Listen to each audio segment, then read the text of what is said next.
Hannah, stop. Before you walk down that aisle, you need to see what I just recorded in the back hallway. Sweetie, breathe. It's my wedding day. Whatever it is, it can wait an hour. No, it can't. Hannah, please. Madison, what is it? I was looking for you. I went down the service hallway by mistake, and I saw it's Tyler, and it's Megan.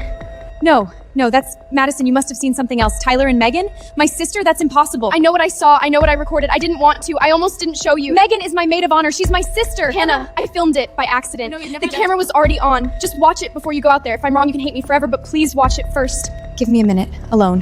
There you are, my baby sister getting married. I can't believe this day is finally here. We've shared everything our whole lives, you and me. A bedroom, secrets, every heartbreak, and now I get to watch you marry the man of your dreams. Tyler's so lucky, I promise. You've always taken care of him, haven't you, Megan? Of course. That's what family does.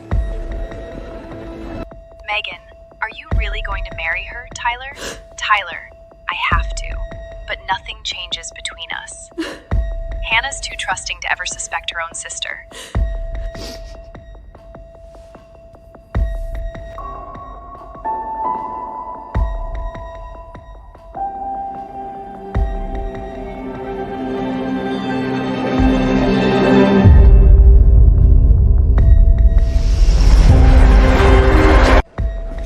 I need you to do something for me. It's my wedding. I'm asking you directly. Of course. What do you need? A song? A photo added to the There's a slides? video on this phone when my sister gives her maid of honor speech. When I reach up and touch my necklace, I need you to play that video on the big screen, full sound through the room. Ma'am, are you sure this is the wedding slideshow screen? Everyone will- needs to see it when I touch my necklace, not before.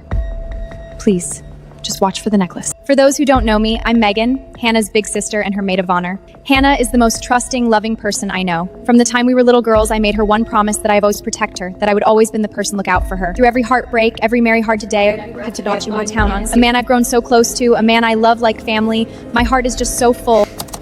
You're Nella Ham. So let's all raise a glass to my sister and the love she... Hannah's too trusting to ever suspect her own sister.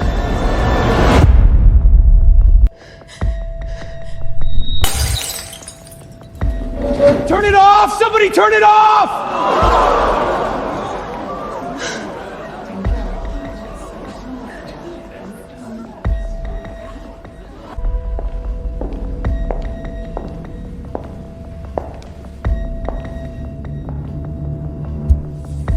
Hannah, please let me explain. Everyone, thank you all for coming today. Because you're about to witness something none of you expected. What Hannah Caldwell said into that microphone, standing on a stage beside the frozen sister who had betrayed her, was not what anyone expected. She did not scream. She did not cry. She looked out at 200 guests in a silent ballroom and she said, "Thank you all for coming. There isn't going to be a wedding today, but since you're all here and the food is paid for, please stay, eat, celebrate. Because I just dodged the biggest mistake of my life, and that is absolutely worth celebrating." Then she set the microphone down on the podium, stepped off the stage, and walked out of the ballroom with her head high while 200 people sat in stunned silence.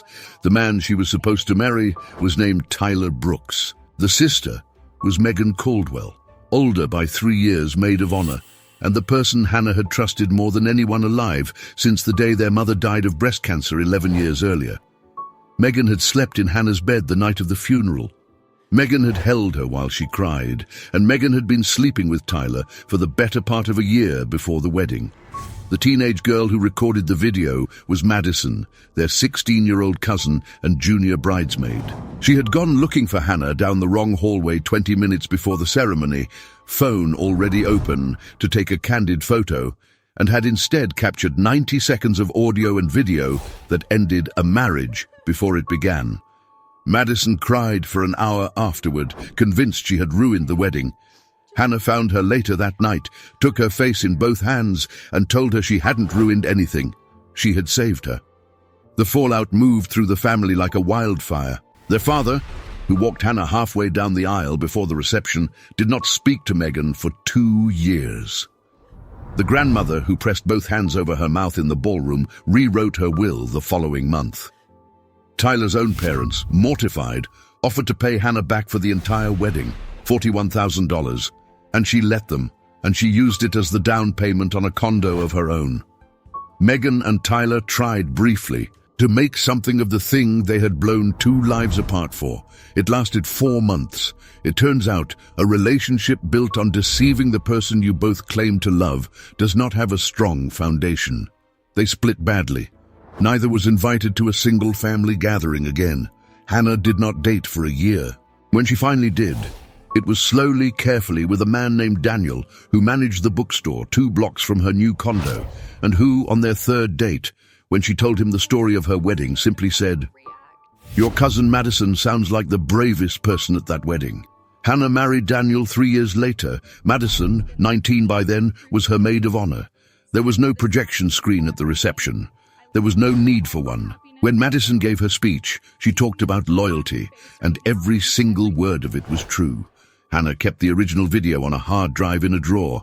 She never watched it again, but she kept it, not out of bitterness, but as a reminder of the day she learned that the most painful truth is still a gift, and that the people who love you are the ones brave enough to hand it to you even when their hands are shaking.